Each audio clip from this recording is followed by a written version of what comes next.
Bom, vamos lá. Dando continuidade no nosso estudo de intuição, destino, e a gente está falando sobre o som, a vibração, o som como nosso professor. E hoje a gente vai entrar num tema específico mesmo de o som como professor. A gente vai falar de Shabad Guru, e Shabad Guru é exatamente o som como nosso professor. A gente já falou da influência da respiração, já falou sobre os mantras, e agora a gente vai falar um pouco sobre aprender com essa vibração em si. Eu vou colocar o slide, tá? E aí a gente faz como sempre fez, depois dá uma parada, enfim, como sempre conduz. Hoje a gente está chegando no final dessa parte que é sobre o som, desse estudo da intuição. A gente vai falar hoje sobre Shabad Guru, depois a gente vai falar a palavra, a força da palavra, e a gente termina essa parte onde a gente está dedicando a falar sobre vibração, sobre som. Shabad Guru, né, exatamente significa o professor que nos ensina através do som. Shabad significa som, mas não é o som em si, né? É a sabedoria que existe através do som. Entendendo que, eu já falei isso diversas vezes, mas não custa relembrar, né? Entendendo que Veda significa conhecimento. E o conhecimento, ele é uma captação da vibração dos sábios, dos rishis, dos videntes, transportado esse conhecimento através de mantra. A gente falou isso em um dos dias, inclusive colocando o sânscrito como um instrumento de transferência desse conhecimento, né? Então, Shabad é esse som, é o som da sabedoria, né? É o som que obstrui, que elimina aquilo que nos tira a verdade. Até agora eu estava falando um pouco sobre intuição, né? Que intuição é essa qualidade inata, humana, do conhecimento a gente já recebeu, a gente só obstrui o conhecimento. De acordo com a nossa concepção mental, cultura, construção, padrões, condicionamento, toda essa estrutura existencial do humano, né, qual a gente vai adquirindo conhecimento chamado inferior, né, adquirindo esse conhecimento pelos sentidos, vai construindo uma concepção que é chamada de Maya ilusória do mundo. Essa concepção ilusória, ela obstrui a verdade, o qual a gente já é. Essa colocação muito em todos os lugares, né? A vida é um caminho de retorno. A gente externaliza a existência através do nosso corpo, do veículo que a gente está usando para experienciar o mundo, e aí a gente se identifica com essa experiência. A vida, na verdade, é limpar, purificar todo esse sistema no qual a gente está e retornar para essa verdade que já é. A conexão com aquele objeto com o qual a gente está vendo, nós somos essa existência una, né? No qual a gente obstrui ela pela mente. Então, eliminar essa obstrução é através de reconectar essa frequência, que é o que a gente vai falar muito hoje sobre isso. É a mente e essa reconexão, né? Reestabelecer essa frequência, né? Que é estabelecida como é que a gente entra numa frequência, estabelecendo uma conexão com uma frequência da verdade, que é chamada de Shabad. Então, quando a gente reconhece isso, está muito ligado, né, ao mantra. Qual é o mantra que o Guru me passou ou que é para mim, né? A gente colocou no passado também. Você vai cantando vários Shabbat, e aí você identifica um. Esse é para mim, né? Esse está no meu momento. E aí repete esse som, né, e entra, né, nessa frequência, elimina essas obstruções que nos fazem gerar essa separatividade, essa individualidade falsa, né, que chama de falso ego. E a palavra guru é professor. Guru significa aquilo que nos tira da escuridão. Shabad Guru, então, é o som específico, esse som do conhecimento profundo que nos tira da escuridão, que nos leva para nos reconectar de novo à nossa existência mais pura, né? Que remove essa ilusão no qual a gente está preso. Então é colocado que Shabad Guru, ele transforma, né, nós, os sadhakas, o praticante, né, remove essas barreiras. Ele nos dá o conhecimento, que é o que a gente está buscando, né? Seja a intuição é a porta de entrada para esse conhecimento mais profundo que nós somos realmente, né? E aí ele conecta esse conhecimento que está lá na célula, no subconsciente, no inconsciente. Foi exatamente por coincidência que a Joyce perguntou e eu estava colocando sobre intuição. Quando eu observo um tapete, antes da minha mente, que instantaneamente ela vai atuar, antes dela interferir com um conhecimento é, contaminado, eu já sei o que aquele tapete é, porque eu já tenho uma conexão com ele, eu já instintivamente, né, ou intuitivamente, eu já me conecto com aquela realidade. E aí, instantaneamente, a minha mente já interfere e eu já construo uma concepção daquele objeto, enfim, de tudo que eu estou analisando no mundo. E aí já é um interferido por que é chamado de Maya, né, essa ilusão.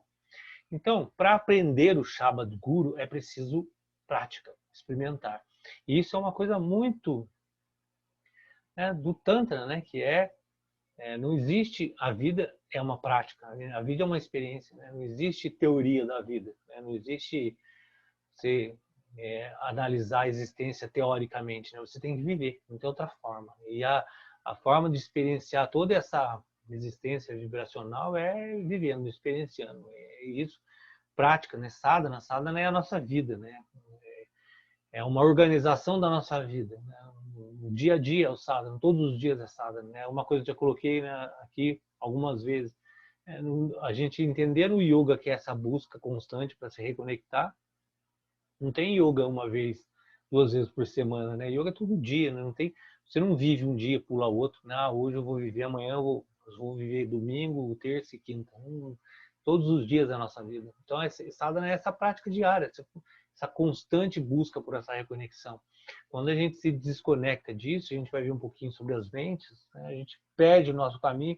E aí até essa percepção, tem outros motivos também de várias informações que a gente está vivendo, essa era de excesso de informações, mas é um dos motivos até dessa percepção rápida do tempo, né? Porque a gente se desconecta da realidade, veja uma ilusão e quando vê, passou já dias, semanas, meses, né? A gente já está em abril. Então, a prática-chave dessa busca do Shabad Guru é a meditação, a repetição, o japa, basicamente, né? E o maior desafio de reconhecer Shabad é o próprio subconsciente, que são todas esses padrões intrínsecos que estão arraigados na nossa existência, que a gente não larga de jeito nenhum, né? A gente desenvolve uma crença, né? Uma concepção do mundo, acredita nela profundamente, e é muito difícil a gente se desapegar da forma como a gente entende o mundo, da forma como a gente foi construído karmicamente para estar nesse momento agora. Esse é o maior, chamado Paravairagya, né? Paravairagya é exatamente esse desapego profundo, desapego das ideias, desapego do nosso corpo, da nossa mente, dessa existência, no qual a gente se identifica profundamente, né? E a gente que gera esse ego, que é natural da nossa existência, essa percepção da nossa existência, mas esse ego de individualidade, se identifica profundamente com ele. E aí o nosso desafio maior é trabalhar com esse subconsciente, essas camadas mais profundas de padrões que estão estabelecidos na nossa vida, que nos torna absolutamente reativos, né? A gente existe como um conjunto de estímulos e reação, estímulo e reação, estímulo e reação, né? Sem basicamente ter muita clareza de como a gente está reagindo, né? Sem o que é chamado no yoga de viveka, discernimento da existência espiritual. A gente ficar preso nesse sistema, evitando dor. O Yoga Sutra, já falei algumas vezes também, né, ele descreve essa estrutura de uma forma muito bonita, chamada de kleshas, aflições que nos tiram a capacidade de discernimento. Começa com a ignorância, depois vai para a individualidade, que é a shmita, desenvolve a mente em 2 aspectos, que é apego e aversão. A gente fica o tempo todo evitando ter dor, né, evitando dor no seu sentido mais amplo, e tem medo da morte, que é o eixo apego à vida, né? Eu sou meu corpo, acabou a vida. Eu me apego profundamente a esses 5 kleshas, a esses 5 aspectos que desenvolvem essas aflições no qual eu não consigo perceber o mundo de forma objetiva e clara. O que muda essa frequência? Como a gente sai dessa frequência, desse profundo sistema de prisão, né? Que o inverso disso é moksha, né? A liberação. Como a gente se libera disso? Através de uma prática repetitiva desses sons, desse Shabad Guru, dessa chave que nos tira, que nos elimina esses obstáculos. Isso é muito visto, né? Até a Joyce comentou das 16 voltas em algumas linhas, né? O japa é a base fundamental do sadhana. Por quê? Porque ele vai tirar você dessa frequência. Então, na medida que você pega um mantra e repete ele constantemente, todos os dias, e várias vezes você vai alterando, sutilizando a sua frequência. E nessa era, né, de caótica que a gente está vivendo, a gente precisa gerar necessariamente a qualidade de discernimento, a capacidade de observar as coisas de forma objetiva, sem envolvimento emocional, essa construção ilusória, esse apego profundo que a gente tem às ideias e a tudo que está ao nosso entorno. Desenvolver a qualidade da mente neutra, que é a era de Aquário, né? Essa era nova que a gente está vivendo. A intuição, ela é o ponto-chave entre esse novo momento que a gente vive e o momento anterior, no qual a gente era estruturado nessa ideia, né, ilusória que a gente tem do mundo, nessa construção mecânica e mental que a gente tem do mundo, que foi absolutamente necessário. Lá no começo do estudo, né, a gente falou um pouco sobre isso, a estrutura humana, como ela foi se desenvolvendo, né, e essa visão que a gente tem hoje, né, totalmente empírica do mundo, foi absolutamente necessário. Só que agora a gente está saltando, né, dessa visão mecânica, científica, empírica do mundo para uma visão que ultrapassa isso, até porque, como eu já coloquei também, né, as máquinas vão nos sobrepor, assim como na evolução agrícola, industrial, as máquinas nos substituíram, agora as inteligências artificiais vão nos substituir também, e aí a gente vai achar um outro campo existencial que está além da mente, que é exatamente a intuição como esse ponto de transição, né, mental para um supramental, como colocava Shiri Aurobindo, né? A sobremente. E quando a gente está preso nessa armadilha, né, calculada da mente, a gente, né, perde a sabedoria, né, que é buscada através da mente neutra. E a gente vai falar um pouquinho, então, sobre esses três aspectos da mente, que é negativa, positiva e neutra, só para contextualizar mais claramente o que é mente neutra, né, que dá essa perspectiva de integridade, sabedoria e intuição que a gente está buscando. Então, a mente, ela é uma ferramenta no qual a gente se utiliza dela. É muito comum a gente se identificar com a ferramenta e se tornar ela, que é o aspecto quando a gente fala, eu sou nervoso, eu sou ansioso, eu sou isso, eu sou aquilo. Quando eu falo isso, é uma identificação com a ferramenta que eu estou utilizando. Eu não sou nada. A minha mente, de acordo com a forma como eu construo e uso ela, ela se torna uma coisa ou outra. A ideia é que ela seja minha amiga, como o Krishna coloca no Gita. E ela vai ser a minha ferramenta que eu posso utilizar a favor da minha alma ou me identificar profundamente com a estrutura dela e estar presa a ela. E aí, na medida que eu falo, eu sou nervoso, né, eu me coloco a parte da existência, eu me identifico com aquilo e não tem como mudar aquilo que eu sou. Até é muito comum isso, a pessoa usar dessa estrutura para até se auto-justificar. Ela fala, eu sou assim, eu fui criado assim, eu sou assim, a minha estrutura, a minha família, a minha construção étnica, enfim, eu jogo um monte de justificativas para falar assim, eu não posso mudar porque eu sou assim. Na verdade, a gente não é nada, a gente é moldado de acordo com a forma como eu utilizo esse equipamento. Então, a mente é essa ferramenta. E a capacidade de utilizar depende de eu entender a estrutura, como funciona ela, e utilizar da melhor forma possível. Vairagya, a palavra do yoga é abhyasa, prática constante, repetitiva, e vairagya, desapego. Eu tenho um ponto fundamental de a prática me levar a desapego.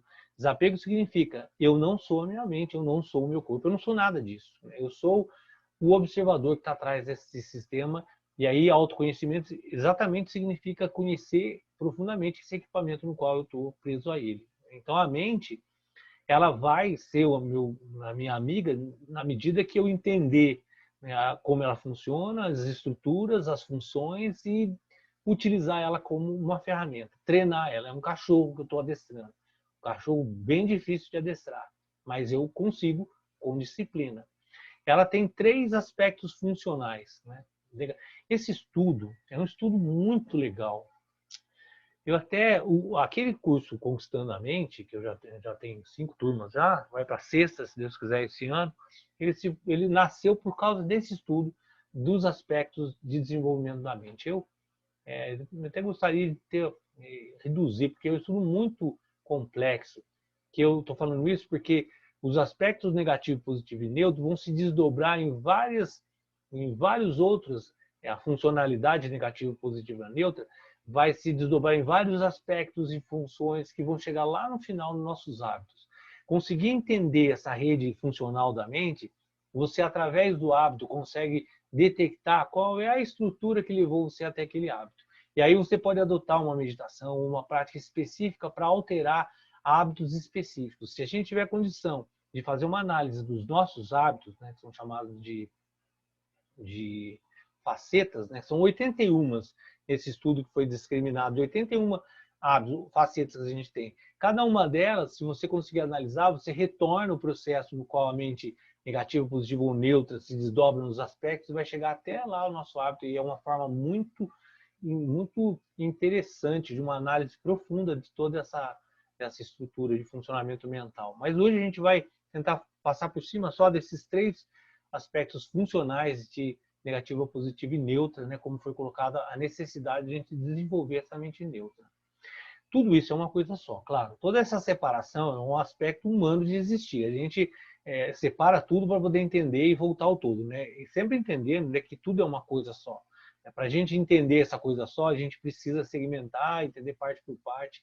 Se a gente se apega nessa segmentação e fica preso na separação, e aí fica muito difícil a gente compreender a existência como um todo. Então é bem importante a gente sempre levar em consideração essa perspectiva de é a mente que fraciona para entender, mas na verdade tudo é uma coisa só. Então a gente só segmenta para poder ter uma capacidade de compreensão maior. O que essas 3 funções da mente que a gente está separando agora, elas fazem, né? Elas procuram entender o mundo. A mente é um instrumento de compreensão do mundo. Manas é o aspecto mais grosseiro da nossa existência. Buddhi é a inteligência que é mais sutil e se utiliza da mente e das informações. A mente, ela quer saber o que é, por que é, o que está acontecendo, se eu entendi aquilo. Todas as perguntas que vão fazer de desdobramentos de conhecimento inferior. Inferior não é no sentido negativo. Inferior no sentido de que as concepções que a gente vai criando do mundo é essa estrutura mental, né? E ela vai ter essas 3 funções de análise, né, negativa, que a gente vai ver agora, positiva e neutra, para fazer com que a gente conceba uma ideia daquilo que a gente está vendo e como a gente se utiliza daquilo que a gente está vendo na nossa autoafirmação. Ego é uma percepção individual da existência no qual eu busco, sozinho ou no meu coletivo próximo, me autoafirmar. O humano conseguiu expandir esse coletivo para um núcleo muito grande, né, através da nação, conceito de nação, religião, mas sempre é uma busca de autoafirmação. Eu estou buscando meu lugar ao sol. Esse é o ponto fundamental de todos os seres. Inclusive, entender isso é um grande passo para a compaixão. Quando você entende que todos os seres da existência estão buscando se autoafirmar. A flor, ela busca qual é o caminho do sol, a nutriente da terra, ela quer se autoafirmar, ela quer existir, né, de alguma forma. Todas as árvores, todos os bichos, todos os seres do mundo querem existir e achar um espaço para se autoafirmar. Então, essa busca constante do ego, que foi aquela visão que a gente teve da existência de bem e mal, na verdade, essa percepção de bem e mal é essa busca constante de autoafirmação individual e dos grupos. Isso é o ser humano, é tentar se colocar no mundo de alguma forma e utilizar de toda a estrutura de inteligência dela para corroborar essa existência, essa autoafirmação. Por isso que a gente concebe a ideia do mal, né? Porque a gente utiliza de ferramentas para se autoafirmar. E aí, às vezes, a gente sai desse contexto de unidade, por isso essa busca de compreensão da unidade, de compaixão é fundamental, né? Porque sempre a busca vai ser uma percepção egóica. E essa capacidade de se livrar dessa visão individual, egóica, é através da mente neutra. Neutra justamente porque ela não vai estar contaminada com nenhum dos 2 aspectos que a gente vai ver, positivo e negativo. Vou dar uma pequena pausa aqui, porque como esse assunto é um pouco mais complexo, né? Se alguém quiser fazer alguma pergunta, alguma colocação, complexo no sentido, às vezes é um pouco mais, não sei, palavra, um pouco mais. Alguém tem alguma dúvida, alguma colocação? Fiquem à vontade, tá, gente? Danilo, perguntar rapidinho. Essa questão do aspecto da mente positiva, negativa e neutra não tem a ver com guna ou tem a ver com os gunas? Tem a ver tudo com os gunas, tem tudo a ver com os É, gunas. Por isso que porque eu quando falei você que o estudo falou, é eu bem fiz legal, né? essa associação. Exatamente, porque dos gunas nasce todo o universo, né? Então, as mentes elas vão sair exatamente dessa situação de rajas, que é o movimento, a mente positiva, que a gente vai ver, tamas, que é a inércia, a mente negativa, que é mais, e sattva, que é a mente neutra, que é mais harmonia, que é bondade. Então, na verdade, da expansão dos gunas é que vão começar a nascer toda essa estrutura que se desenvolve depois como os aspectos, as funções da mente, etc. Então, Entendi. vamos colocar o que é a mente positiva, a mente negativa, até vai ficar mais claro essa ideia da influência dos gunas. Que, na verdade, os gunas é a base de tudo, né? A mente negativa é a que nos defende, né? Nos ajuda a sobreviver. Ela é automática, né? O que tem de errado, como eu me protejo, como isso prejudica, e ela vai diretamente agir de uma forma rápida e mecânica. É aquilo que faz com que a gente sobreviva. E ela tem três... Isso vai se desdobrando, desdobrando, desdobrando, até chegar nas 81 funções. Né? São 27 aspectos, mas eu coloquei os três principais aqui, só para a gente ter uma ideia. Ela defende, né, é fundamental para a nossa defesa física e emocional, então qualquer perigo que tenha, a gente já tem uma reação instintiva. Então ela é negativa nesse sentido de automática. Ela vai funcionar para nos fazer ficar vivo. Né? Então todo esse sistema, né, de luta e fuga, de defesa física e emocional está ligado a esse princípio da mente negativa, a mais automática, a mais rápida de todas. E ela gerencia e defende também os papéis projetados. Isso está muito ligado à autoafirmação. Eu sou homem, eu sou pai, e pai tem que sustentar a casa e tem todo o aspecto de orgulho. Até há pouco tempo atrás parece estar caindo essa coisa, né? É tão louco o ser humano, ele é tão, às vezes, de certa forma, primitivo, né? Que esse princípio de autoafirmação vem no sentido de moral. Então, se uma mulher me trai, eu tenho o direito moral de matar ela, porque ela ofendeu a minha moral. Tudo isso é o quê? É um profundo aspecto de projeção e autoafirmação. Eu preciso defender o meu papel de macho, de homem que domina e que alimenta a prole. Você vê, né? Uma viagem no qual a gente se apega, né? O princípio básico lá do começo, se apega a uma ideia, desenvolve as ações e justifica ela baseado em autoafirmação. E aí até se cria uma lei que justifica uma pessoa matar outra para defender a honra. É uma coisa muito louca isso, né? Absolutamente machista, enfim. Não vou entrar nesse mérito, mas essa autodefesa, né, dos papéis de pai, marido, profissional, né, o caso de o cara que mata a família porque a empresa quebrou e ele não admite passar por essa vergonha, toda essa loucura, né, essa ilusão maia, né, essa viagem humana, ela é defendida por essa mente negativa, que ela está construindo esses papéis, em princípio defende a vida em si, né, uma coisa mais instintiva, animal, depois ela defende os papéis e influencia toda essa relação, né, de insegurança, desconfiança, de estrutura de construção mental. Né? E no final ela preserva, né, essas emoções e o caminho da nossa existência em si. Né? Por trás de tudo isso, né, tem uma existência, né, que transcende o papel de profissão. Às vezes a gente se apega muito, é muito comum que o sobrenome da pessoa é a empresa. Né? Eu sou o João da empresa X. Né? A empresa quebra, eu sou mandado embora, entra depressão, todo esse processo de desconexão com os papéis. Mas atrás disso, no fundo, a gente sabe que existe um caminho e que eu não sou o profissional, eu não sou o pai, eu não sou amigo, eu não sou isso tudo. Eu vivo esses papéis, é meu dever, né, me responsabilizar por eles, mas eu não sou eles. Né? Então existe essa preservação lá no fundo também instintiva do caminho, da existência em si. Então percebe que tem três aspectos mais básicos. Né? É muito lindo esse estudo aí, que, se você ter uma noção, são 27 aspectos. Eu peguei três mais fundamental. Ele defende a nossa existência instintiva, ele defende os papéis, essa mente defende os papéis, né, que a gente se projeta no mundo, e lá por trás de tudo defende o nosso caminho existencial. Sabe que existe um caminho além de tudo isso que foi colocado. Essa é a mente negativa. Então ela está agindo constantemente, de uma forma rápida, automática. E aí a gente tem a interação com o mundo, né? A gente tem o aspecto. Se a gente pegar isso, está muito ligado aos chakras, né? Se você pegar a mente negativa, são os dois primeiros chakras, né? Ou talvez o primeiro, que estabelece toda essa relação básica e instintiva com a nossa existência. Se a gente subir um pouco, a gente vai pegar esses dois aspectos de criação, que está ligado muito aos órgãos sexuais, né? Criação em si, e o plexo solar, que é o chakra de ação, né? Os dois. Esses 3 chakras se resumem a essas mentes, que é a negativa, que eu já falei, e a positiva, que nos projeta no mundo, que a gente age. Todo o nosso aspecto existencial se fundamenta na ação. Não existe inação, né? Até existe num conceito de consciência, mas na existência, para Kriti, né? Tanto olhando um livro de Shiva, que é lindo, maravilhoso, eu indiquei para a Débora, que é os Puranas. Os Puranas se dividem em 3. Ai, meu Deus, eu começo a falar e eu estou viajando. Só para completar. Vai. Os Puranas são 3. Fala sobre Brahma, Shiva e Vishnu, né? Krishna. E são as literaturas de lembranças. E tem um dos Puranas que se fala sobre Shiva. E comprei um livro que resume as histórias, as lilas, né? Os passatempos de Shiva. É muito lindo. Nossa, não vou falar disso, não vou me perder. Não sai outro assunto. Mas, enfim, voltando. Mente positiva é a forma como a gente interage com o mundo e a gente vai, então, criar essa relação de ação. No Gita, se pegar os 6 primeiros capítulos, Karma Yoga, né, depois é Bhakti Yoga, depois os outros 6 é Jnana, basicamente estrutura colocando que não existe a perspectiva de não agir. Né? Não agir, a inação é uma ação. Então, a mente positiva é essa, que nos conecta à ação. E aí, como eu ajo?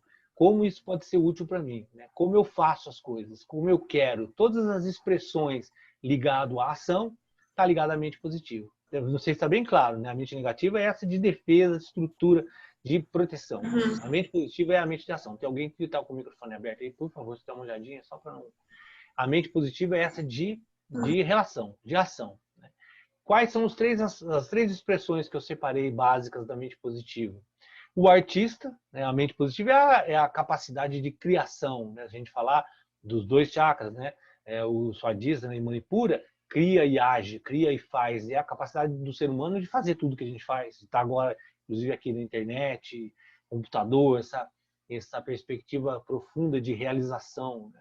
Então, o artista ele traz essa impressão da nossa existência, a nossa natureza, tem a função de expressar nossas sensações, as nossas emoções. É essa relação criativa do mundo. Não adianta só criar, né? A gente tem essa perspectiva, e isso está muito ligado ao primeiro chakra, ao segundo Swadhisthana, cria. O terceiro é a conexão, é a expansão, o plexo solar, a realização. Né? E aí a gente tem um outro aspecto dessa mente positiva, que é a realizar, utilizar. E a realização está muito, de novo, ligada à concepção do ego, do falso ego e da ideia de autoafirmação. O que eu faço nesse mundo para criar, para utilizar para mim, para me autoafirmar? Eu preciso achar o meu espaço no sol. Eu sou aquela flor lutando. Por isso o lótus é um exemplo maravilhoso. Né? Ele nasce da lama, ele precisa ter uma fenda na semente para ele nascer. Então ele cai na água, vai batendo na pedra até abrir uma fenda. Quando abre uma fenda, que é essa luta constante, né? Quando a gente abre um pouco, ele sai, atravessa a lama e vai atingir a capacidade, né, de transcender tudo isso, né? Por isso que o lótus é a flor utilizada muito como símbolo de tudo isso, porque é exatamente isso, né? Eu quero achar esse espaço e abrir minha fenda, atravessar toda essa lama existencial e me acender como o divino, transcender essa existência humana. E para isso eu vou usar de todos os recursos para defender a minha autoafirmação, aquilo que eu acho no mundo. Percebe que esse é o grande ponto que é colocado de Maia, quando eu desenvolvo uma concepção do mundo e faço tudo para afirmar aquela concepção. E aí eu me aprofundo na ilusão, é a base do sofrimento humano, porque cada um cria uma ideia, cada um junta um grupo, cada um acha que está certo dentro daquela concepção. E perde a capacidade da experiência do mundo como ele é. Né? E aí fica sendo só como uma ideia criada pela mente nossas. Né? Mas essa capacidade realizadora de criação e realização é a mente positiva que faz. Né? Como eu uso tudo isso ao meu favor, como é que eu estabilizo para ampliar e realizar toda essa existência ao meu favor. Percebe que tudo isso está muito conectado ao ego. Né? Ego no seu sentido de falso ego. A existência de uma forma individual. Né? Eu não sou parte desse organismo que é a Terra, que é parte desse organismo que é o universo. Um organismo só. Eu não sou parte. Eu sou um ser que age através desse meio, né, que eu estou colocando aí da mente, para realizar essa autoafirmação. Que essa é a grande desconexão, né, que a gente vive, que agora a gente está, talvez, se tudo permitir, a gente entrar numa era de percepção dessa desconexão, né, de não utilizar os recursos. Até a gente já conversando ontem sobre isso, uma coisa muito interessante. Né? Essa essa loucura que no qual a gente está vivendo, é entregue à constante busca de prazer, né? Essa satisfação constante dos desejos, faz com que a gente perca a noção de qualquer coisa e estabeleçam realidades criadas pela mente. Uma delas, viajar é a melhor coisa que existe no mundo. Viajar satisfaz todos os meus sentidos, eu conheço coisas novas, adquiro conhecimento. Se estabeleceu isso como um grande padrão de felicidade humana, viajar. E aí o que acontece? Milhares de aviões viajando, gastando combustível fóssil, contaminando o ar, destruindo toda a natureza, porque o ser humano entendeu que viagem é o grande lance da felicidade humana. Quem não viaja é triste, então viajem todo mundo, explorem todos os lugares, acabe com a natureza, construam hotéis e usem o combustível o máximo possível para viajar. E aí o que acontece? Desequilibra todo o sistema. Por quê? Porque acredita profundamente numa ideia e ninguém vai tirar da cabeça de uma pessoa que viajar é prejudicial nesse nível que a gente está usando a natureza. Como é que faz para consertar isso? O próprio organismo se reorganiza. Na forma como ele entende que está se desorganizando, o que se cria, né? Uma possibilidade que transcende ao humano. Você não vai viajar, querendo ou não, porque esse sistema desequilibra todo o organismo. Então, fique em casa. Né?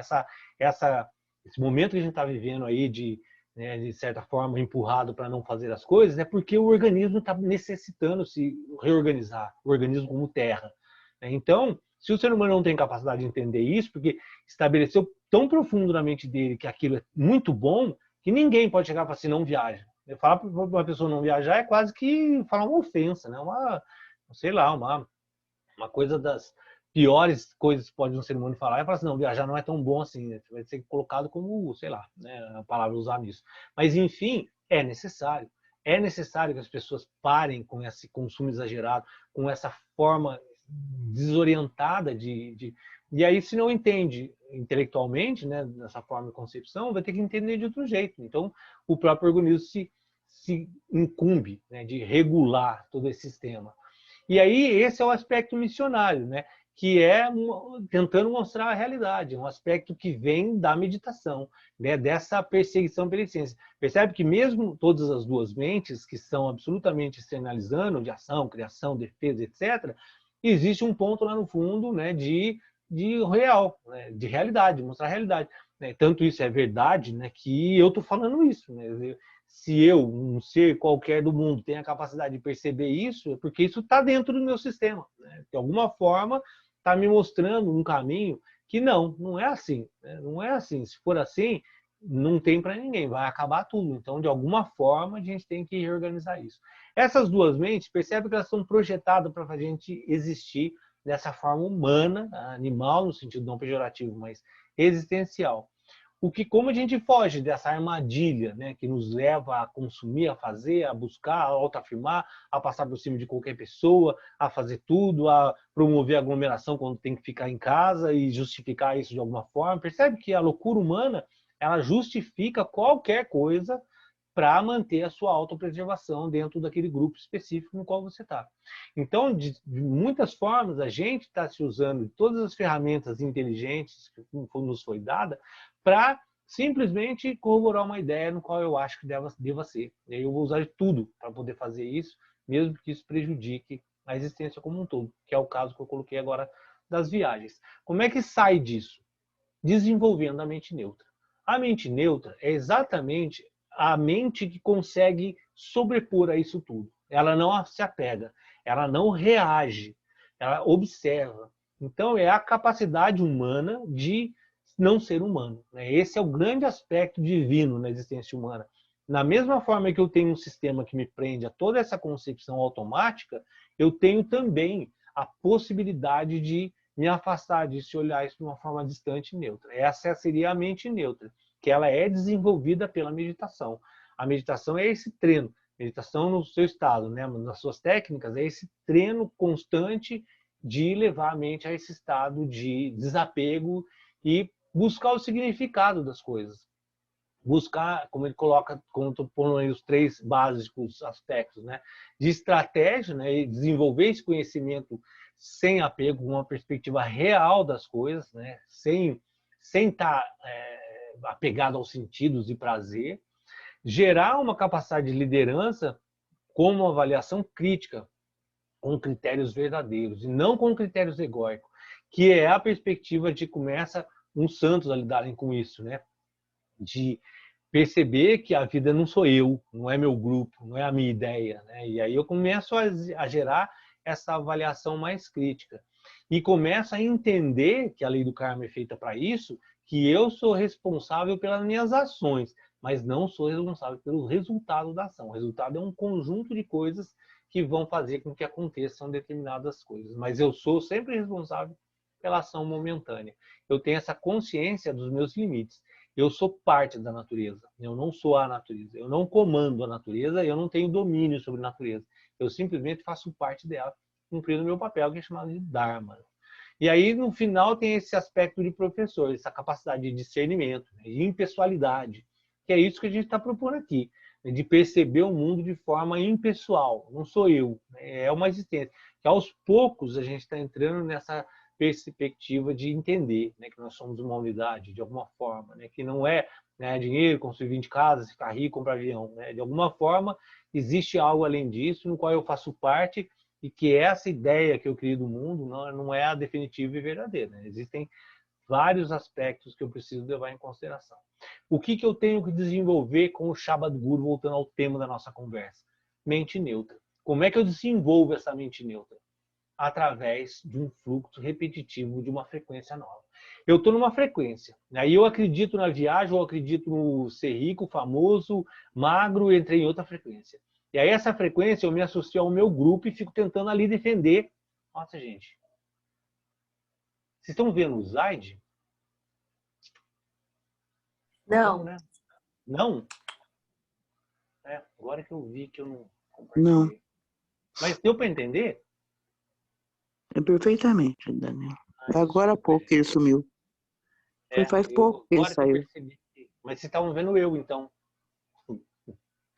Bom, agora vocês estão vendo o slide. Agora que eu vi que o slide não estava lá. Mas enfim, né? Eu coloquei isso, né? A mente negativa, o defensor, gerente e preservador, a mente positiva, o artista, o realizador e o missionário, e a mente neutra, o estrategista, o líder e o professor. São as 3 características que eu coloquei da mente, né? Em qual a gente tem essas 3 perspectivas. E como é que a gente desenvolve isso? Através, voltando ao tema, Shabad Guru, que existe desde a criação. O Shabad Guru é essa essência do conhecimento, que transcende a ideia, né? É o conhecimento em si, os fluxos, os ritmos da vida. Como já coloquei num ponto, né? A gente é um constante buscar entrar nesses ritmos aí. O Surya Namaskar, amanhã a prática, a gente vai começar com uma prática que chama Shiva Namaskara, que é a gente já até fez, que é um ciclo, né? Inspira, expira, tal, é uma saudação a Shiva, nada mais é do que um ritmo, um fluxo, tentando colocar a gente nesse pulso criativo da consciência infinita. Essa frase é muito legal. Entrar nesse fluxo, nesse tal, né?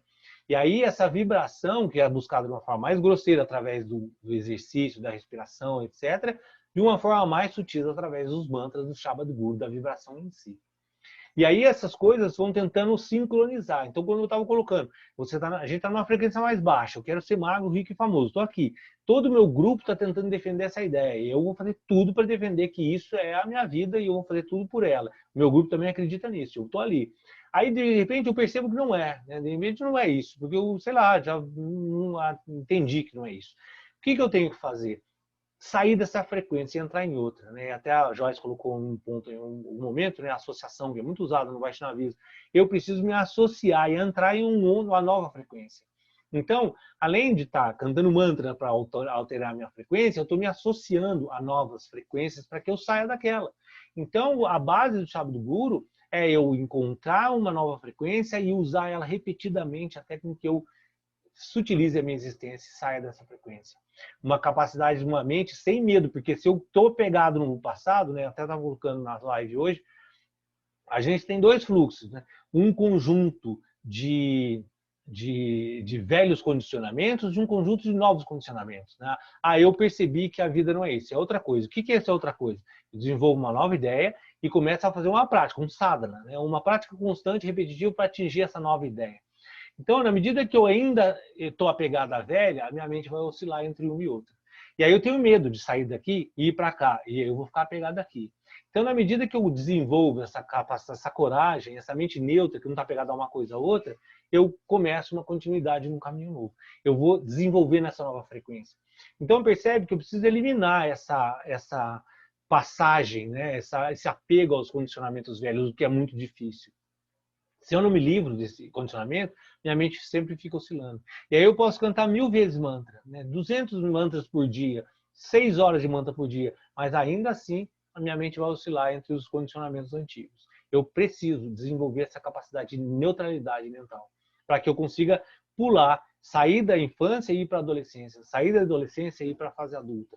Enquanto eu ficar apegado, isso é muito comum, a gente vê pessoas velhas, mas não maduras, porque elas ainda estão apegadas nos aspectos anteriores. Elas querem ser jovens, e aí vão fazer operação plástica, usar botox, fazer o diabo para conseguir se manter jovem. Só que ela não é mais jovem.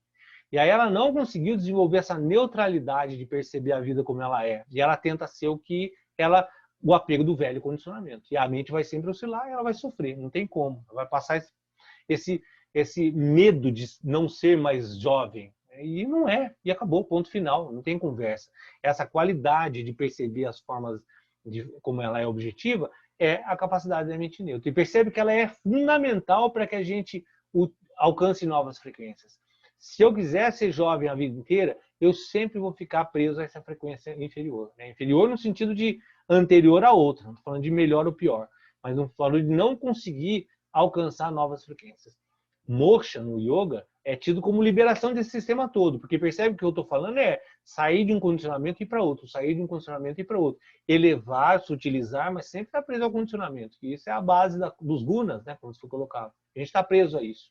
Se libertar disso é uma perspectiva de transcendência. Né? Como o catolicismo usa céu, né? Céu significa um lugar que está além disso. Né? Vaikuntha, na perspectiva védica, é um lugar. Vaikuntha significa o céu dos Vedas. A palavra Vaikuntha significa um lugar sem ansiedade. Né? Significa que eu transcendo isso. Transcendo essa prisão no qual eu estou constantemente, né, condicionado. Né? Saio desse condicionamento moksha, me libero disso. E aí o impacto dessa mudança ela vem na perícia do uso do som e do ritmo. Quanto mais eu trabalho essa sutilização da minha frequência, essa mudança de frequência, mais capacidade eu tenho de desenvolver esses novos padrões. Através de como? Perícia e o uso do som e do ritmo. Quer dizer, eu escolho uma forma de alterar essa vibração e uso ela da melhor forma possível e vou realmente alterando a minha existência à medida que todo o meu sistema vai se alterando. E aí é muito lindo isso, quando ele coloca assim nesse texto, né? Todas as células do meu corpo vão começar a ressoar esse Shabbat, porque eu me torno esse Shabbat, é que a gente viu na aula anterior, né? O mantra, quando é estado de Anahata, estado de Anahata é quando o mantra, eu sou o mantra. E aí já não existe mais uma concepção mental do que aquilo que eu quero ser uma ideia. Eu me torno aquela vibração. Todas as células do meu corpo, todo o meu corpo ressoa o mantra. Isso é chamado de Ajapa. Ajapa é quando eu não preciso mais cantar. O meu corpo canta. O meu corpo é o mantra. E dessa forma, o Shabbat vai estar sempre disponível. Não preciso ir lá e cantar aquele mantra e achar aquela gravação X. Né? Eu sou ela. Né? Eu sou esse novo padrão vibracional. Muito legal, né? E aí a gente... Vamos ver se termina, meu Deus. Falo muito. E aí a gente tem essa metáfora de comparar o nosso estudo que eu estou falando com um instrumento musical. Nadis, que a gente tem, né, o da direita, que termina na narina direita, esquerda, Sushumna, que a gente vai trabalhar muito nas práticas dessa semana, o canal do Sushumna, da coluna, e esses aspectos dos nadis, né, que faz uns chakras. O que são esses canais? São como se fossem cordas, né, e a gente é como se fosse um instrumento musical. E esse instrumento musical, ele vibra. E a vibração é o prana, né? A nossa música é o prana. Então, na medida que, através da respiração, através das práticas, através dos mantras, fundamentalmente, eu consigo afinar esse instrumento. Percebe? Fica muito claro essa metáfora, né? Quando a gente se vê que a gente é uma distribuição de canais de energia que estão vibrando. E aí eu vou afinando através do canal central, né? Através da minha coluna, que é o Sushumna, eu vou afinando todos os outros canais. E aí esse instrumento começa a tocar. O que é uma música? Pega um violão de 6 cordas, né, uma viola de 10 cordas, ou qualquer coisa que seja, toca ela tudo desafinado. O que está acontecendo? É uma coisa desarmônica, completamente não encaixa, porque ela é desarmônica. E aí o que eu vou lá? Eu afino cada corda, eu aperto o ponto certo para que aquilo se transforme num acorde. E aí aquele som, ele se harmoniza. E aí se eu quero um som X, eu vou harmonizar de uma forma. Se eu quero uma nova perspectiva vibracional, eu harmonizo de outra. Isso é o corpo. Isso é a nossa existência, nosso corpo e nossa mente. É esse afinar das cordas, que são os nadis, toda essa visão de chakras, os cruzamentos, é justamente essa afinação que a gente precisa trabalhar para que ele comece a funcionar de forma harmônica. O que se reflete a desarmonia do nosso instrumento? As doenças, esses aspectos que se expressam de forma física. Como é que eu afino de novo? Reharmonizando esse instrumento. E aí, olha que lindo. Esse instrumento, ele é parte de uma orquestra. Na hora que eu começo a afinar o meu instrumento, ainda assim eu estou desconectado com a orquestra. O que eu preciso fazer? Esse é um princípio fundamental da visão de unicidade. Eu preciso colocar o meu instrumento na orquestra. Por mais lindo que seja o meu instrumento, por mais afinado que eu esteja, por mais caro que seja o meu violino como instrumento, se eu não estiver conectado com a orquestra, não vai dar certo. Então percebe que essa visão egóica é justamente a visão de um instrumento dentro da orquestra tocando outra música. Então na hora que eu percebo isso, o que eu faço? Não adianta só eu afinar o meu instrumento. Eu preciso afinar o meu instrumento com a orquestra, e essa é a conexão.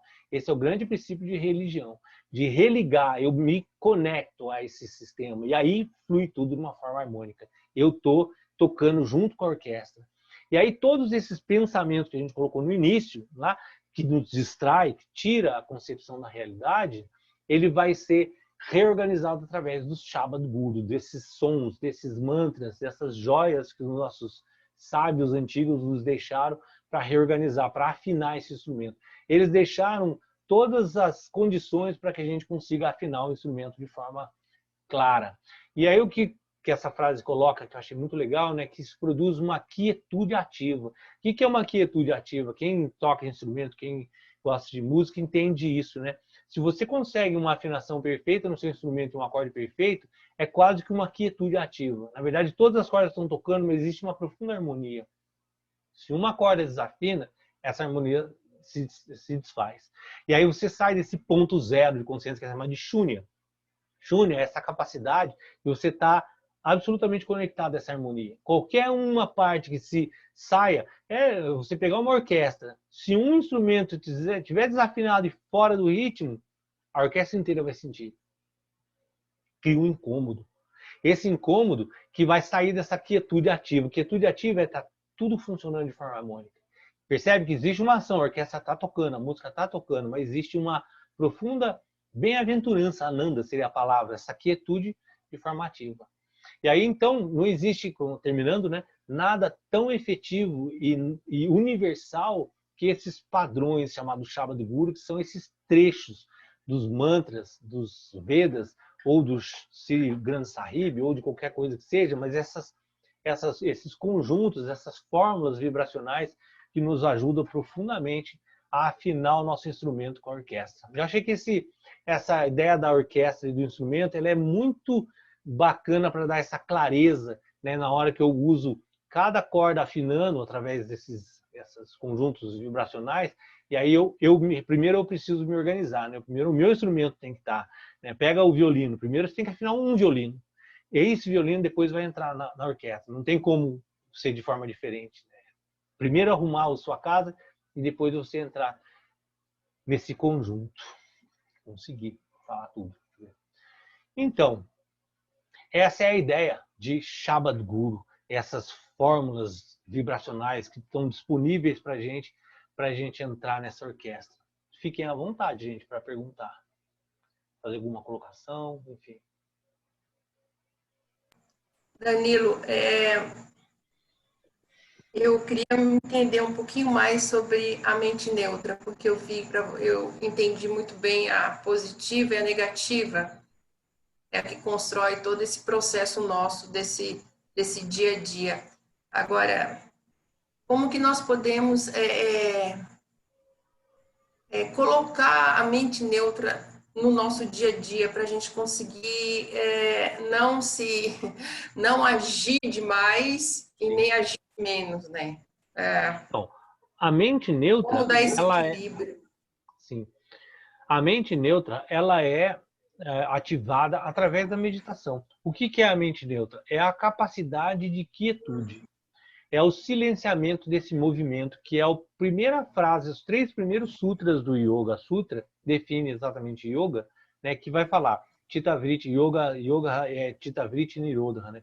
Ele vai falar Chitta, consciência, Vritti, flutuação, esse movimento, Nirodha, cessação. Yoga é cessar as flutuações. Enquanto a minha mente está flutuando, está preso em toda essa concepção que eu já coloquei inicial, de criar a ideia do mundo, de acreditar nas ideias e ficar preso nessa flutuação. Qual é a forma que eu tenho de sair dessa armadilha? Aquietando a minha mente. Então, todo o trabalho do yoga, que você vê as práticas, né? Elas têm uma condução que sempre termina em meditação, sempre termina num shavasana na meditação. Por quê? Porque a condução de tudo que a gente faz é tentar aquietar a mente. É tentar levar a mente a um estado de neutralidade, de observação sem influência mental. Esse é o grande trabalho. Dá para parar a mente? Não, né? A mente não vai parar porque é parte do funcionamento dela esse movimento. Então, o que eu posso fazer? Aquietar o máximo possível. Como é muito difícil nessa existência nossa como é agora, o que a gente faz? Utiliza dessa estrutura que a gente acabou de ver, que é chamada de Shabad Guru. Eu vou pegar um som que me harmoniza, que afina o meu instrumento, ficar repetindo ele, e a minha mente vai entrar no estado de quietude. Se você faz o japa do Mahamantra, você deve sentir isso. Depois de um tempo que você está cantando um japa, a mente foge, volta, foge, volta, foge, volta, mas ela chega num nível de quietude maior do que se você estiver, sei lá, no meio da Avenida Paulista ou em qualquer lugar cheio de loucura. A ideia do Shabad Guru é justamente atuar nessa afinação, nessa frequência. É usar dessa ferramenta do mantra para cada vez mais a gente aquietar a mente. Como é muito difícil, a gente usa de várias ferramentas, né? Pranayama, asana, uma parafernália, mas que no final serve para manter o corpo estável, harmônico e levar a mente a esse estado de quietude. Respondi, Joyce? Respondeu. Essa vibração que você comparou, nos compara com o instrumento musical, dá até para a gente visualizar isso, né? Você imagina, intuitivamente, não sei como é que é, mas você visualiza que nem o ponto que a gente vai trabalhar, a Shushumna. Então, você vai conseguir harmonizar, passar energia, realmente ramificar para todos os lados do seu corpo, né? É afinar esse instrumento. Eu achei essa metáfora muito bacana, porque o seu corpo desafinado é doença, é todos esses aspectos que a gente externaliza de confusão mental, transtorno, etc. Eu preciso afinar o meu instrumento. E aí não adianta afinar o meu instrumento, que eu preciso entrar na orquestra, eu preciso estar afinado com a existência. Porque daí é o princípio egóico que nos tira, né? Que nos desconecta. E aí quando eu estiver tocando junto com a orquestra, tá tudo certo. Né? Aí é esse princípio de devoção profunda, de entrega, né, à existência. Eu não estou tocando sozinho, né? O meu instrumento é parte de uma música como um todo, né? Acho que essa metáfora fica bem interessante de compreender esse princípio de unidade. Danilo, você sabe que você deu esse exemplo, né, da orquestra, e eu voltei no meio da minha caminhada profissional como assistente social e me lembrei de uma época que eu fui lá para os lados da São José do Barreiro, Areias, Bananal, fazer um trabalho com movimentos sociais. E na época, por incrível que pareça, né, mas era em plena ditadura, né? E o exército estava com a gente, né, ali fazendo o trabalho. Mas foi um trabalho tão bacana porque quem estava ali, e aí o exército levou a banda do exército. E o regente, que era um oficial, né, ele era um cara muito à frente daquela questão da ditadura, né, da visão militar, né?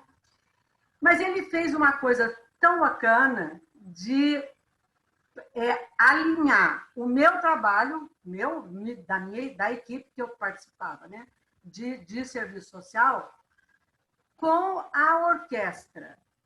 E daí ele foi colocando instrumento por instrumento, falando cada um, qual era a importância de cada um, o que cada um, qual era o ritmo, enfim. E aí fez a ligação com os movimentos sociais e com o coletivo. Foi muito interessante. E eu me lembrei, você estava falando aí, eu estava me lembrando que é exatamente isso, né? Não só no corpo da gente, mas no corpo do mundo, né? Tem que ter essa harmonia, né? Exatamente. Cada um tem a sua função. Exatamente. E aí é muito lindo, de novo, voltar a esse exemplo da orquestra, porque cada um tem uma função. E não é melhor, não é pior, né? O percussão não é melhor que o metal, não é melhor que a corda, não é melhor que nada. Cada um vai cumprir o seu papel. Isso é uma coisa muito dármica, né? De cada um cumprir a sua essência e fazer com que a orquestra seja perfeita. Isso é muito lindo, né? E aí você tira o instrumento, o menor instrumento que você acha que não vai fazer diferença nenhuma, né? Exatamente. E aí destrói toda essa concepção louca que a gente tem de melhor, pior, de tentar ser o outro. Isso é uma frase que eu ouvi que é muito difícil a gente entender quando fala assim, naquele princípio de caça. Na verdade, caça é uma grande viagem, né? Existem duas caças, a que domina e a dominada, né? Em todo mundo, né? Não é na Índia. Mas essa perspectiva, quando coloca, eu posso mudar de caça? Não, porque você é violino, né? Violino é violino. Não adianta o violino querer ser tambor, né? Não dá. E aí faz o seu papel de violino. E não é porque você é melhor ou pior, é porque você tem essa função, esse dharma, o outro tem a outra. Entender isso, né, é o grande ponto da vida, né, da gente entender o nosso papel, cumprir a nossa função em harmonia, fazendo a orquestra tocar.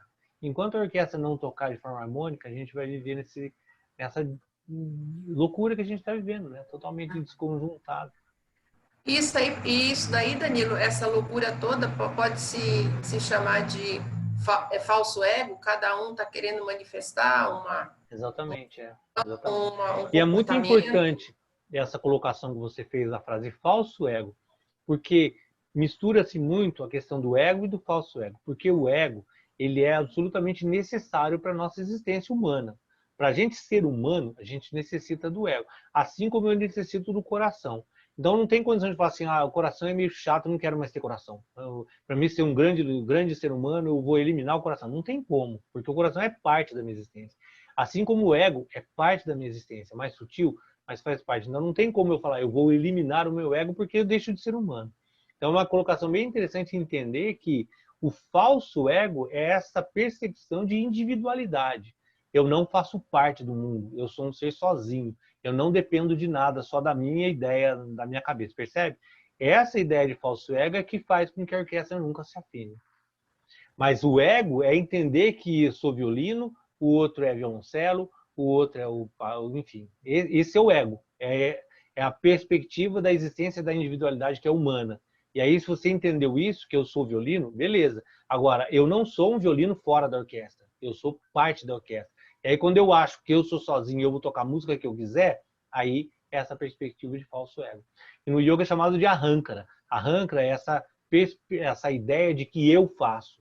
Percebe? Eu acho que esse exemplo da orquestra foi muito feliz hoje, porque ele resume muito tudo isso que a gente está falando. Né? Porque na medida que você é violino e fala assim, eu sou violino, eu toco, eu faço, não tem orquestra nada, eu sou o cara e começa a tocar qualquer música. E aí azar os outros. Percebe? É isso. É isso. E aí o outro lá fala assim, não, eu sou o baixo, eu vou tocar qualquer música que eu quiser também. E aí cada um toca uma música. E aí como é que fica? Fica isso que a gente está vivendo. Esse aspecto absolutamente desarmônico no qual a gente vive hoje. Tá cada um tocando a sua música e achando o máximo. É por Mesmo isso que que o tem violino tantas seja coisas. Stradivarius. Sim. Ótima qualidade. Por isso que tá toda essa bagunça, né? Na mídia, tá essa bagunça na informação, na New Age. Em tudo, em tudo. Bagunça E não em adianta tudo. eu ser o piano maior do mundo de $1 milhão, se eu estou tocando sozinho, você está tocando sozinho, não adianta, não adianta. Então, a perspectiva é, enquanto eu não entender que eu sou parte da orquestra, não vai funcionar. Danilo, agora em relação a esses aspectos da mente, negativa, positiva e neutra, esses 3 aspectos, eles se conectam com alguma ação, não é? Sim, Com algum tipo de são parte ação. da minha existência. Eles são, uma está me defendendo, são absolutamente necessários. É um ponto também que é bem legal entender. Não tem como eliminar. Desenvolver a mente neutra não quer dizer eu não ter mente negativa e positiva. Porque por isso até no começo do estudo, né? É muito importante entender o funcionamento da mente para usar ela de forma correta. Porque entendendo isso, eu vou saber que eu tenho um aspecto meu que está me defendendo constantemente, senão eu morro, senão um animal me ataca, enfim. Esse aspecto é absolutamente necessário. Mas se eu entendo isso, eu equilibro todo o funcionamento. Eu não deixo me envolver e fico preso a um só. Eu entendo que eu tenho um aspecto positivo de criação, de realização e de autoafirmação. Mas se eu não entendo isso e me entrego a isso, eu destruo qualquer coisa para me autoafirmar. É o que se faz, eu estava falando do exemplo da viagem. Você vai numa praia, acaba com a praia, constrói um resort, coloca um coqueiro de plástico e 1000 pessoas vão lá e acaba com tudo. Pronto, acabou. Eu não quero saber mais de nada. Agora, eu sei que eu tenho esse poder de ação, de criação e de realização. Só que eu entendo que isso é uma coisa que eu preciso usar para funcionar tudo, né? E não para mim, não só para mim. Então, essa ideia de compreender as mentes não é, quer dizer, não é numa perspectiva de eliminá-las, mas sim de usar um instrumento ao meu favor. Sempre essa é a ideia, né? Você tem um carro, como é que eu uso ele? Não quero eliminar nada dele, não quero modificar, eu quero usar ele da melhor forma possível com os recursos que ele me oferece. Certo. Muito bom. E ficou... Pode falar, Elis. Está com uma carinha aí de quem quer falar. Não, eu tô tranquila aqui, mas eu tô encantada com esse exemplo, nessa metáfora da orquestra, né? Porque é muito realmente fico claro, muito muito feliz. didático. A gente precisa mesmo enxergar as coisas, né? E você tinha falado também da questão do viajar. Eu não tinha pensado nisso. Porque vem-se mesmo essa ideia, né? De que a gente precisa viajar, que não sei o quê. Profundamente E nunca colocado o dentro da mente contrário. humana, que é o sucesso humano. Viajar é o sucesso Exato. tanto do lado do rico quanto do pobre, do desapego. A pessoa é assim, o ápice humano é viajar. Só que a gente esqueceu que se todo mundo viajar, acabou todos os lugares, acabou o recurso da natureza, né? Não é, o ser humano não foi feito para andar de avião, né? O avião não existe na natureza, nem carro, nem nada disso. Então, o uso Verdade. indiscriminado desses conceitos acaba destruindo o sistema e não fazendo com que funcione, né? Um exemplo Danilo, típico, não pode falar. um Não, exemplo eu ia te típico quem vai perguntar, para o litoral. pois é, a minha mãe falou isso, que a praia tá belíssima, o mar tá belíssimo, a natureza tá belíssima, porque tá tudo fechado. Exatamente, exatamente. Tá tudo fechado. Imagina isso no ritmo que a gente está, isso daqui a 20 anos. Não acabou tudo. Não tem mais nada. Acabou. Às vezes nem chega a 20 anos, né? Né? Mas o que eu ia te perguntar é o seguinte, é sobre você comentou do curso sobre a mente, né? Uhum. Uma turma que talvez vai fazer numa sexta turma. Sim. É um curso chamado Conquistando a Mente. É um curso bem... E É muito surgiu disso aí, interessante. essa ideia aí. Mas você vai ter acesso no curso de formação. Nossa, é muito bacana, viu? Porque é o que a Você vai gente, ter. a nossa mente trabalha muito, muito, muito, muito, muito, muito. Na verdade, só existe uma coisa que a gente tem que cuidar, é da nossa mente, é a forma como a gente vê o mundo, né? Não tem outra coisa.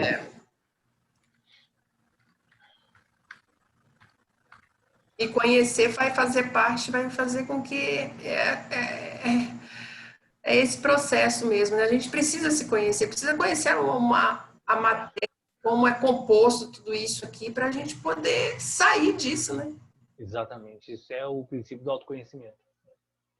Não tem como a gente se desligar de algo que a gente não sabe nem o que é. Pois é. Alguma pergunta, alguma colocação? Ficou claro, gente? No final, o assunto se desdobra de uma coisa bem mais ampla, mas eu queria, assim, ficou claro o que é Shabad Guru, que é esse mantra específico, esse som específico que afina todo esse instrumento. Tudo isso que a gente está falando no final se resume a escolhe um mantra e canta ele todos os dias, que todos esses problemas se resolverão só do fato de a gente mudar a nossa frequência através do mantra. Esse é o grande lance no final, né, que tem que ficar claro, né, que tudo isso que a gente está falando, ele tem um instrumento importante. O mantra, ele tem essa função de regular essa desorganização mental. Por isso que é tido que a era de Kali Yuga é a era do som, né? A forma mais fácil. A gente querer conceber mentalmente, intelectualmente tudo isso, ou sei lá, gerar qualquer... Não vai conseguir, né? Como é que a gente consegue? Pega um mantra e canta ele. É porque a gente tenta colocar tudo dentro de uma lógica, né? A gente quer tudo muito bem explicado e, não consegue, e deixa de sentir, né? Eu não sabia que tinha esse nome específico, né? Então, no final, tudo isso que eu falei, né, se resume em mais simples, né? Canta o mantra e acabou, tá resolvido. Por isso que o Prabhupada, ele resumiu tudo isso que eu falei numa coisa só, né? Pega uma mantra e canta 16 vezes por dia e pronto. Canta, cante e seja feliz, né? Exatamente, é isso mesmo. O interessante disso é que, entendendo ou não tudo isso que eu falei, você vai ter o benefício do mantra. Com certeza. Verdade. Com Muito certeza. obrigada, viu? Tenho que ir. Tchau, tchau, Imagina. gente. Tchau. Boa semana para todos. Até amanhã. Boa noite a todos. Faz bem, gente. Novamente, Para todo Mas- mundo. boa Muito noite bem pra todo entendido mundo, gente. o que você falou. Muito bem entendido a mensagem. Obrigado. Valeu, gente. Até mais.